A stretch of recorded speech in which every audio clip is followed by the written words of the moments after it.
Plusieurs personnes écrivent chaque jour et me demandent quel profil ils adoptent dans l'écosystème des crypto-monnaies. On a deux profils dans l'écosystème des crypto-monnaies majoritairement. Ils sont catégorisés soit en investisseurs, soit en traders. On peut avoir un mix des deux, donc les gens qui font à la fois du trading et de l'investissement. Mais bon, il faudrait savoir derrière ce que c'est que le trading, ce que c'est que l'investissement. Plusieurs personnes, quand ils arrivent dans l'écosystème, ils ont un mot à la bouche. Ils ont le mot trading, trading, trading. Mais est-ce que c'est la seule chose? Comment est-ce qu'un investisseur se comporte? Comment est-ce qu'un trader se comporte? Et comment est-ce qu'on fait pour choisir les deux? Il faudrait déjà mettre les deux sur la balance et voir quels sont les avantages de l'un par rapport à l'autre en fonction de sa situation, en fonction de son besoin avant de choisir. Quand on a un seul choix, alors on n'a pas de choix. Donc reste qu'à la fin de la vidéo et tu découvriras ce qui se cache derrière ces deux profils et comment derrière tu peux justement choisir ton profil. Toi qui te lances dans les crypto-monnaies aujourd'hui, ou bien toi qui es même déjà dans l'écosystème des crypto-monnaies aujourd'hui, tu peux encore rechanger ta stratégie et réadapter en fonction de ce que tu vas écouter dans cette vidéo.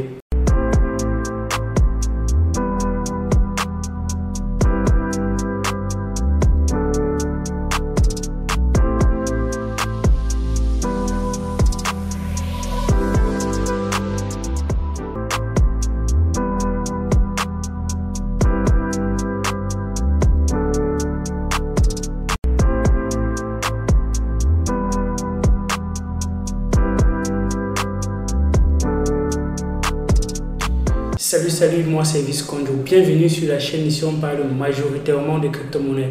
Si ce sont des choses qui t'intéressent, je t'invite déjà à t'abonner, liker la vidéo, partager la vidéo et permettre que d'autres personnes nous rejoignent et que nous atteignions les 50 000 abonnés sur la chaîne d'ici la fin de l'année. Je sais qu'avec toi, ça sera possible.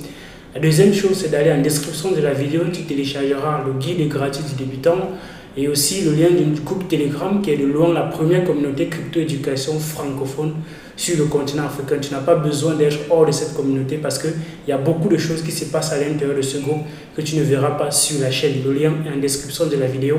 Et si tu n'as pas le temps et tu veux que je t'accompagne pour faire rapidement tes pas dans l'écosystème, j'organise parfois des formations, que ce soit en présentiel pour ceux qui sont dans le lieu indiqué ou bien à distance pour ceux qui ne peuvent pas vous recevoir le même contenu. Donc, reste informé régulièrement, il y aura des formations qui arriveront et présentement, il y a une dans le lien en description de la vidéo. Une dernière chose avant de continuer, Elvis n'est pas un conseiller financier malgré qu'il dit des choses intéressantes. Donc, il faut toujours faire ses recherches avant d'investir, avant de prendre n'importe quelle décision dans l'écosystème crypto-monnaie. On va maintenant démystifier quelle est la différence qu'il y a entre un investisseur et un trader dans l'écosystème des crypto-monnaies. Même pas simplement dans l'écosystème crypto-monnaie, mais de façon globale. Un investisseur dans l'écosystème crypto-monnaie, c'est quelqu'un qui est beaucoup plus axé sur les tendances long terme. Il voit un peu quelle peut être la tendance de l'écosystème long terme et quels sont les projets qui peuvent lui permettre de suivre cette tendance-là et d'arriver un peu dans un futur un peu plus considérable et un peu plus avancé. Donc lui, il est beaucoup plus axé sur le long terme. Il est en train de rechercher des crypto-monnaies, il est en train de rechercher des choses qui sont encore dans le tout début de maturité et qui derrière n'ont pas encore fait les promesses dont ils ont dit et qui pensent que ça va forcément bien se passer, bien que ça peut aussi ne pas bien se passer, bien évidemment. Mais lui, il est beaucoup plus sur la tendance long terme. Et alors, sa façon de naviguer dans l'écosystème sera différente de quelqu'un qui est trader, qui est dans l'optique de dire, moi, ma tendance, c'est du court terme. Je veux rechercher des trucs qui ont des tendances très court terme et qui pourraient performer majoritairement dans le court terme. Quand on dit court terme ici, long terme, c'est également relatif parce que pour certains, long terme, ça veut dire 1 mois, alors que pour quelqu'un d'autre, long terme, ça veut dire 2 ans, 3 ans, 4 ans, bien évidemment. Donc, une stratégie court terme pour le trader serait majoritairement de vendre et d'acheter. Donc le trader, lui, il est beaucoup plus dans la vente et dans l'achat. Trader, c'est exactement ça, c'est vendre, acheter. Bien que l'investisseur, lui, il achète et revend, mais lui, il est dans une tendance long terme. Mais lui, il est dans une tendance haussière parce que tu ne vas pas vouloir être dans une tendance baissière sur le long terme, acheter quelque chose maintenant et espérer revendre moins cher à l'avenir. Donc l'investisseur, il est dans une tendance haussière alors que le trader, peu importe la tendance du marché, il peut se faire de l'argent. Il peut trader quand on est dans un marché baissier, il peut trader quand on est dans un marché haussier et se faire de l'argent à tout moment. Bien évidemment, l'investisseur, lui, il recherche des très gros profits avec son portefeuille, alors que le trader, lui, il ne recherche pas les très gros profits.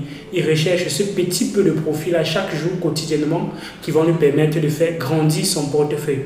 Donc lui, il sera difficile pour un trader d'avoir des performances de x50 sur son portefeuille avec une crypto-monnaie, bien les x100, les x200, alors que ce sont des choses qui vont arriver très régulièrement pour un investisseur s'il a bien évidemment minutieusement choisi ses crypto-monnaies pour le long terme.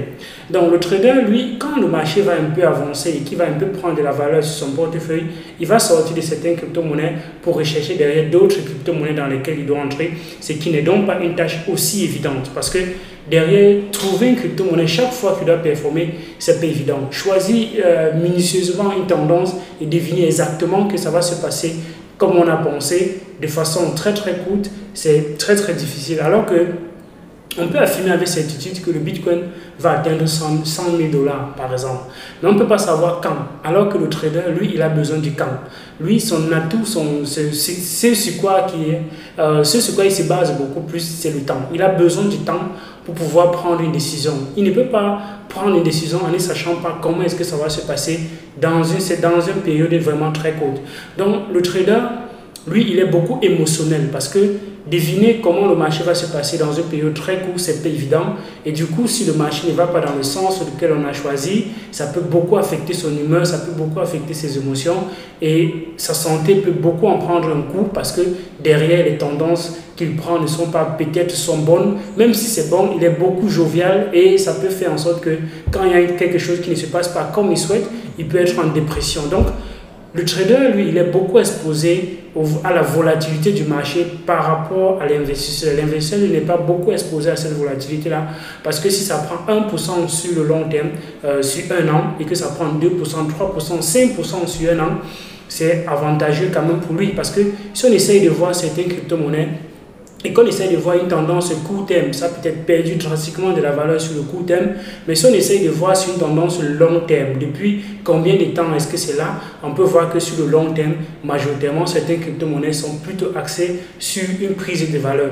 C'est ce dont l'investisseur cherche. Il recherche dans les crypto-monnaies qui auront cette tendance-là et non pas sur le momentum qui pourrait justement intéresser le trader derrière. Donc, en dehors de ça, maintenant, il y a comment est-ce que les deux font leur analyse. Ils se basent donc sur quoi pour prendre les décisions. Le trader, lui, se base sur l'analyse des graphiques majoritairement. Donc, c'est ce qu'on appelle l'analyse technique. L'analyse technique, c'est basé sur les données du marché précédent. Donc, le marché précédent, comment est-ce que ça s'est passé? Il se base sur ces données-là pour anticiper ce qui pourrait se passer. Donc, il est dans un cycle de répétition. Comme ça s'est passé comme ça il y a laissé là quelques temps, la probabilité que ça se passe comme ça est aussi grande. Du coup, il va utiliser les indicateurs. On parle du RSI, du MACD, la moyenne mobile, les trucs stochastiques, ainsi de suite. Il y en a tellement, que ce soit les trucs de boulanger. Donc, il y en a tellement d'indicateurs techniques que l'investisseur, que l'utilisateur, le trader peut mettre sur des graphiques dans l'optique justement d'avoir cette information-là de est-ce que c'est le bon moment donné pour acheter, est-ce que c'est le bon moment donné pour revendre par exemple. Alors que l'investisseur, lui, il est beaucoup plus sur une analyse fondamentale. Et quand on parle d'analyse fondamentale, il s'agit justement du cœur d'une crypto-monnaie. Qu'est-ce qu'il veut construire? Qui sont ceux qui sont derrière? Est-ce que la vision est une vision globale de l'écosystème? Est-ce que ce qu'il veut construire, c'est quelque chose qui pourra être là pendant 2 années, 3 années, 4 années, ainsi de suite? Qu'est-ce qui peut justement nous faire grandir dans cet écosystème-là et voir les crypto-monnaies qui peuvent nous faire grandir avec? C'est ce que l'investisseur cherche. Et il recherche donc cela au cœur du projet. Il est donc dans l'analyse fondamentale, bien évidemment. C'est vrai que le trader aussi, lui, il peut également chercher les analyses fondamentales parce que s'il a cette analyse fondamentale-là, s'il a pris des positions et que ça ne se passe pas bien, il peut décider de conserver certaines crypto-monnaies et devenir comme ça investisseur et devenir comme ça holder. Un holder n'est pas forcément un investisseur parce qu'un investisseur derrière, c'est quelqu'un qui a pris ses positions avant. il a fait ses analyses avant d'être en possession de la crypto-monnaie.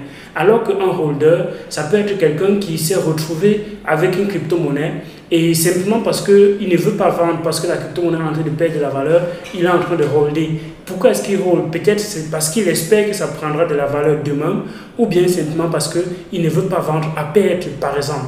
Alors qu'un investisseur, lui, il a des raisons de holder. Il sait pourquoi il hold. Il sait peut-être ce qui pourra se déclencher, ou bien il a une analyse de la roadmap et il sait qu'il y a encore des choses qui ont été promises qui arrivent et qui ne sont pas encore arrivées. Et quand ça va arriver, ça pourrait faire comme ça déclencher le prix de la crypto-monnaie derrière. L'investisseur, à défaut de simplement garder les crypto-monnaies dans son portefeuille, il va maintenant utiliser d'autres stratégies, d'autres techniques pour encore prendre de la valeur de son avec son portefeuille que de simplement holder. Il va utiliser maintenant les autres stratégies telles que la finance décentralisée, il va utiliser les launchpads, il va utiliser les ICO, les IDO, les ISO, les IFO, ainsi de suite. Il y en a tellement de mécanismes qu'il peut utiliser avec le staking, le lending, le borrowing et tout ça dans l'optique de générer les revenus avec ce qu'il a déjà et de conserver encore de la valeur pour le long terme. Imaginez-vous, j'ai un terrain. J'ai deux possibilités. Je peux garder le terrain sur 10 ans, comme je peux décider de mettre le terrain en location, par exemple. Si je mets le terrain en location, je ne paie pas mon terrain. Je prête le terrain à quelqu'un pour une période. La personne me donne déjà de l'argent avec, mais à la longue, je possède encore mon terrain. C'est ce qu'on va donc appeler les stratégies de yield. Donc, il va générer les revenus avec ce qu'il a déjà dans l'optique de conserver déjà ce qu'il a, mais d'avoir des revenus déjà avec. Donc, c'est ce que l'investisseur fait. Maintenant, si on parle du sens de profit, qui sont ceux qui se font plus de profit dans l'écosystème des crypto-monnaies? Il est plus facile pour un investisseur, s'il a minutieusement fait ses devoirs et qu'il a mieux choisi et qu'il a bien choisi ses crypto-monnaies, d'aller plus loin rapidement par rapport au trader. Parce que le trader, lui, il est dans une optique de rechercher 5%. Un bon trader, 5% par jour, c'est même beaucoup trop. Donc parfois, certains se font... Il peut arriver des jours où ils se font 30%, bien évidemment, mais ce ne sont pas des choses constantes. Quand on dit 30% par jour, les gens vont penser que chaque jour, il va se faire 30%. C'est impossible pour un trader. Il y a des jours où il va perdre. Il y a des jours où il peut se retrouver en train de perdre même plus que ce qu'il a gagné la veille, plus que ce qu'il a gagné le mois en cours. Donc du coup, son portefeuille peut croître et décroître très rapidement. Alors que le portefeuille de l'investisseur, s'il a choisi minutieusement ses crypto-monnaies, son portefeuille sera dans une tendance croissante beaucoup plus sur le long terme. Même si ça ne croît pas rapidement, il est mieux parfois d'aller lentement et sûrement que de vouloir aller rapidement en essayant d'utiliser des effets de levier qui vont derrière parfois te vider ton portefeuille en un coup, surtout si tu n'as pas de la maîtrise derrière. Donc, voilà un peu comment est-ce qu'on fait. L'investisseur, lui, va passer beaucoup moins de temps dans l'écosystème par rapport au trader. Le trader va donner beaucoup de temps au marché. Il va être constamment en train de suivre le marché, constamment en train de regarder son portefeuille.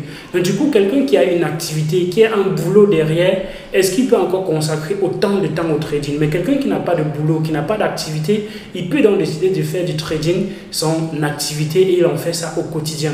Il y a maintenant des personnes qui vont coupler les deux. Un investisseur doit également savoir trader parce que parfois il a besoin d'utiliser des mécanismes tels que le swing trade, voir quelles ont été les performances de son portefeuille à un moment donné, sortir de certaines crypto-monnaies, entrer dans d'autres crypto-monnaies et pour sortir, il doit donc voir si c'est le bon moment de sortir ou pas. Donc du coup, il va coupler à la fois son investissement qui est le gros, dans cette technique d'investissement qui est le gros de sa stratégie, mais avoir derrière le trading pour lui permettre d'implémenter une stratégie de sortie un peu comme le DCA out. Et même quand on fait le DCA out, on a besoin également de savoir si c'est le bon moment de sortie ou pas.